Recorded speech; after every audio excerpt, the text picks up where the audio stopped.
Edison, how about cars? Yes, car buying, car leasing. The car experience needs to change, and I think we may have found the car of 2.0, the experience. I'm Ken Rakowski. This is Business Rockstars. In the studio, Chris Bedricki is joining us, and you have a very interesting name. If I could just say the name, and it's seventhwing.com, nobody would guess what that means. What does seventhwing.com mean? Seventh Wing is actually an old Formula One term. Oh, okay. You're a car guy. That's why, right? Right, exactly. Right now they have 8 gears in their transmission, but used to have 7. Old-time drivers would call each gear a wing. So when you're in 7th wing, you're in top gear, kind of, It's peak a car performance. thing. Yeah, it's cool. It's a car So thing. someone that gets it, you appreciate them right away, right? Yeah, absolutely. If you kind of know what it is, it's instantly Seventh Wing. Okay. So Chris, you're a native. Did you say Carolina, North Carolina? Yeah, North Carolina. North Carolina. You came over here about 2 years ago. Harvard Business School. You said, "Hey, Southern California is the place I got to be." Why? Well, first of all, you can't beat the climate here. It's incredible. I like being near the beach. I like the things to do outside. And I just, after grad school being in Boston, it was freezing cold. I said, I got to get to a warmer climate. Southern California's it. Did you come here with an entourage, or was it just you? There were a few of us from grad school that came out here. We all kind of moved in the same place and started making friends. But family-wise, you're the only one. Family-wise, right. I'm the only one on the West Coast. Young guy, you come out here. Did you start your business right away? No, actually, I worked for a mezzanine investment firm for the first 15 months. So a finance firm. Yeah, finance firm. And then I decided to start the car company with a good buddy of mine. But why? Why a car company? Is that a passion of yours? Right. So kind of growing up, I've always been a car guy. My business partner has always been a car guy, too. We were doing this kind of thing for our friends, all the way through, 15 years old through 30. Once we knew people were looking for cars, we decided we wanted to help them. And sure enough, we opened our eyes, and this is car capital of the world. So we said, okay, if we're going to do a car business, this is the place. It really is the car capital, isn't it? Yeah, absolutely. But you're dealing in exotic, in some cases, cars, right? Right. So I like the term speed to cool. It's my little thing I coined. You got to tell me in a quick way what you do for me to say cool. So it's got to be cool. So tell me, speed to cool, what do you do? All right. It's easiest to think of us as a high-end car concierge. So anything from buying, selling, importing, exporting, customizing, maintenance support, anything that you would need car-related, that's what we do. Wasn't Tom Cruise doing that in Rain Man? I think he was. Somewhat similar. Yeah, so who would be your client? Primarily right now, it's a lot of the celebrity clientele. So we interact with a lot of the business managers, and that's how we help them avoid some of the car dealerships and avoid some of the inconveniences and uncomfortableness of buying or selling a car. Okay, so if somebody that is well-known wants to buy a car, they generally don't want to go to a car dealership. Is that the problem? Correct. So they're subject to the public. The paparazzi's out there. They also feel uncomfortable. They feel they're being taken advantage of. And so we actually step in the middle, and we shield them from all that. And we kind of negotiate the deal. We get the car. We have it lined up, and we can deliver it to their home. Keep it as simple as possible for them. Chris Bedricki is with us, and it's seventhwing.com. Why this? It's a very unique area. Did you see a pain to be filled? How did you come up with this idea? Well, absolutely. We actually didn't know it was a real business, to be perfectly honest with you. Oh, yeah. How did you discover it? And we actually bumped into someone who's doing something similar to what we did. And Alec and I were... That's your partner? Yeah, Alec Johnston, my business partner. We were sitting around one day, and we said, look, we've always wanted to be in the car business. Here's a cool way to get our foot in the door. Once we get in the door, then let's actually expand and try something a little bit interesting and new. And that's where we are now. So do you feel that the current automotive industry of buying and selling a car, is it broken in any way? Broken's a tough term because millions upon millions of people buy cars every year. So it's working to the point where people can get through the process, but no one really enjoys it. So the vast majority of our clients, or just your friends, your relatives, whatever they are, they hate buying a car. They always feel like going to the dentist, right? Right. It's an uncomfortable feeling on the inside. So we said, there's got to be a better way to approach this problem, and let's just start here since it's, I guess, one of the greatest places to buy a car. I went to your site, and I looked at some of the prices you had. They're really reasonable for the type of cars that you're selling.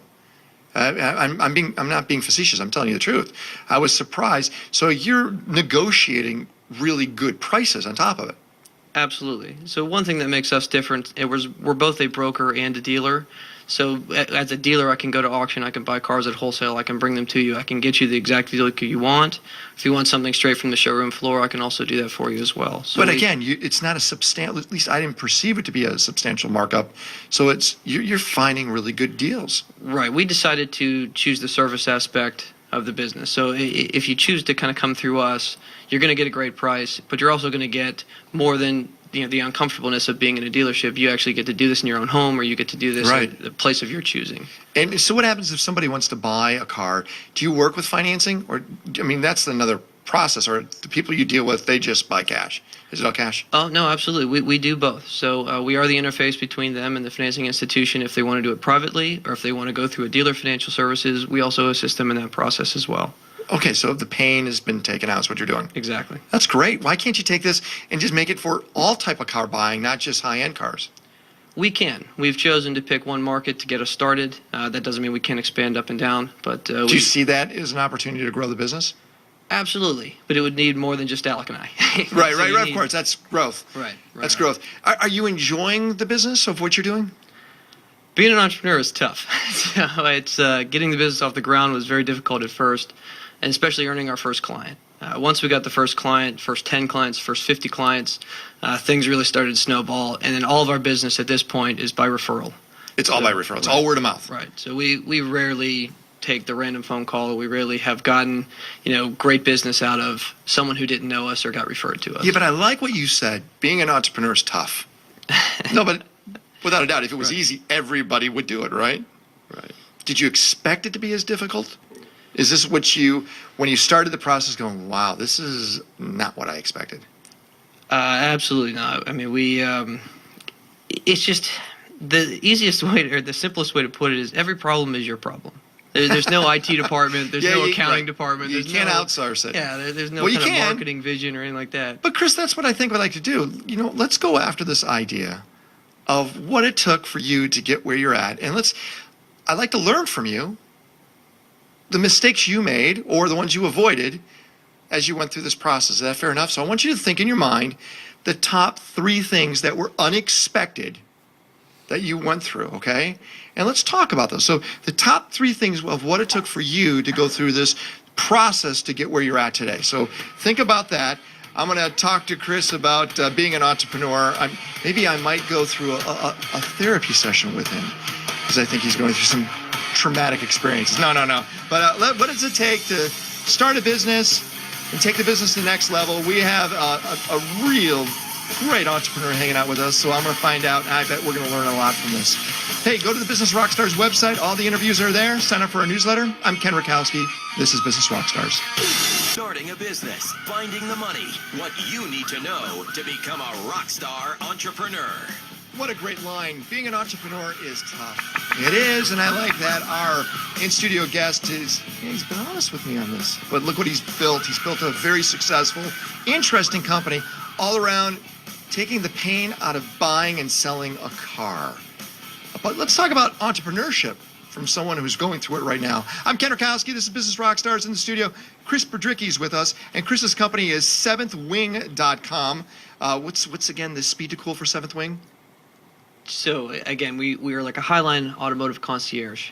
Come on, make it a little more descriptive. Go. Okay, so we help people buy, sell, import, export, customize, after-sales support, maintenance, See, all that. that's much better. Fair enough. But you were just we help descriptive. you with all your car needs. That's what even we do. better. That was exactly what I wanted to hear. What's the most, let's say, unusual car that you have actually done a transaction with? It was actually a very cool 1967 Ford GT that my family happened to live across the street from the guy who owned it, and so we actually had a four-way of selling that thing. It actually left the country, which was a heartbreaker to us, but Yeah, but someone's enjoying it somewhere else, right? very, very cool car, one of a kind. Do you ever keep track of the cars that you buy and sell and see how they're doing? We haven't done that to date. That's probably something we should do. There are a few clients that continue to come back and they tell us all about what they're doing with their cars, but that one we should have kept our eye on. It was a good one. You like that one. Yeah. Is there a certain consistent car that people really want that you see? Or let me ask, maybe a certain body style or a body? Is it a BMW? Is it Aston Martin? Is it something like that? We actually see a pretty wide range. Hands down, the Ferrari 458s are the most popular. They're the ones. Yeah, they're just an They incredible all sound the vehicle. same. You know that? Ooh, that purr. So I asked you earlier about those 3 points, those 3 moments or situations you've gone through as an entrepreneur that have either were difficult, they were problems that you avoided, but you saw them coming. So if I'm sitting here and you're going to be my mentor right now, you're going to go, Ken, be careful of this or be aware of this or what I've learned. What were those 3 different things? Okay, first and foremost, I'd say money. Money. We were stunned that it is very difficult to get funded from the Small Business Association or basically any retail bank out there. Yeah, but it's interesting is you're not a small business. You're a startup, right? Being a startup is different than a small business, That's true. right? So automatically when we put in this pile of small businesses, they say, oh, well, small business could be from $1 million to even $25 million. You were a startup. So you're treated differently, right? Exactly, and access to capital is absolutely critical. Cars are relatively easy to understand. Banks lend against cars all the time. It's floor plan loans. There's all kinds of ways to do that, unless you're a startup. So now you have a more interesting problem of what do I do for working capital in my business? And it's just a simple credit card, or whether it's a cash collateralized credit line, whatever it is. The vast majority of it means it's coming out of your pocket to post the collateral for. So Chris, how'd you do it? How'd you raise the capital? We didn't. We self-funded it first. Okay, So we a bit painful, but you own everything and you owe nothing. at the moment, yes. Okay, So is it still painful? It's always a little scary when you go through each month. If months are slow in the beginning, but then pick up on the back end. It is always a little bit of Got it. heartache in the middle. But So raising capital is really difficult. Number 1. Number 2, asking for help. in what way? You clearly don't know everything, and nor is it worth your time to try to tinker and make a mistake. Just kind of put your pride aside and ask somebody to help you. And what was the first point or a moment where you realized we need help beyond what we're doing? Where did you go? We actually went to a few different people, and we asked the same question to 4 or 5 folks, and we basically compared answers for all of them. And the car business is a little bit difficult because not everybody is straightforward and honest with you at first, and so we actually had to sift through the answers to figure out which one made sense for us. Isn't that frustrating? Certain industries have that almost label, and you experience that. Right. We It's saw unfortunate. it firsthand. I was hoping that industry especially would grow up, but there's a lot of legacy that's been sitting inside the car industry. Right. Don't get me wrong. There are great folks there. Of course there are. But as a new guy, you don't know who to ask. And coming from outside the industry, we didn't know folks that could plug us into the right spot. Yeah. So we had to kind of sift through it and find the people that we could trust. Chris Bedrick is joining me from seventhwing.com. We're going over his challenges as being an entrepreneur. I love the business idea, and that is taking the pain out of buying and selling and importing, just anything to do with high-end cars. We'll see his business probably scale to offer more services as time goes on. So the first one you went through was, of course, raising money. Number 2 was asking for help. What's number 3? Number 3, a true challenge or what to look out for is just staying positive. Staying positive. I know that sounds simple and everybody No, says it's- it, but there are days when you just get kicked over and over and over again, and you just have to stay positive. The moment a good buddy of mine once said, once you run out of hope, your business is going to fail. As long as you have hope, your business will succeed, and that couldn't be more true. You got to keep a positive head. How do you fill yourself up with hope? I really don't know the answer to that. It's somewhat of intuitive. The other part is calling your clients that you have done business with, that are very happy with what you've done. They can help inspire you and keep you going, and as well as just your family and your support network. Because you moved out here without your family. Your family's still back east. Right. So you go back for the holidays, back and forth, but you are the pilgrim that came over here, right? You're the one. So they're looking at you going, oh, I hope Chris succeeds, because if you do well, and it sounds like you're going in the right direction, you might open up the opportunity for them to come out here too. Right. Because Right. LA's a tough town, regardless of what people say. It is. Right. So you went through all these moments. The hope one I think is interesting, and that is when you pick up the phone and call someone because you want to maintain this positive attitude, calling someone to get a referral, do you ever feel like maybe sometimes pride might get in the way? like I said earlier, you got to just put that away when you're an entrepreneur at first, because you need all the help you can get, no matter what. Whether someone can, because you never know where the snowball lands, right? If you ask one person, it rolls this direction, then rolls that direction. The world's connectedness is incredible. So Yeah. you might meet one person who doesn't help you, but that person knows 5 other people that can. So are you encouraging people to become entrepreneurial and get out and create a business? Because you just kind of, you said it's hard, and I'm fine with that, right? I mean, being an athlete's hard. You're going to wake up with bumps and bruises, but boy, you feel exhilarated when things are going good. Do you suggest going in the entrepreneur direction? This has been the most phenomenal thing that I've done in my life, and I would recommend it to most if you have a strong stomach. If you're the kind of person that likes routine, likes normalcy, likes to kind of have a set schedule, entrepreneurship's not for you. Oh, so if you want to have a predictive life, Right. then don't do this. Because it's a roller coaster ride, but it's always fun when you're off the ride, or even while you're going through it too. I mean, do you ever look at where you're at, even though when it's bad, watch yourself from afar going, but I'm still doing it, right? It's funny. Alec and I laughed about that the other day because we've made some big strides in the business, and we've also got knocked down a few times. Part of the process. And even when we look at us right now as we're closing out our first year of operations and everything else, we both laugh and say, geez, just think about this a year ago. We weren't doing anything like that. I love what you're doing. So the website is seventhwing.com.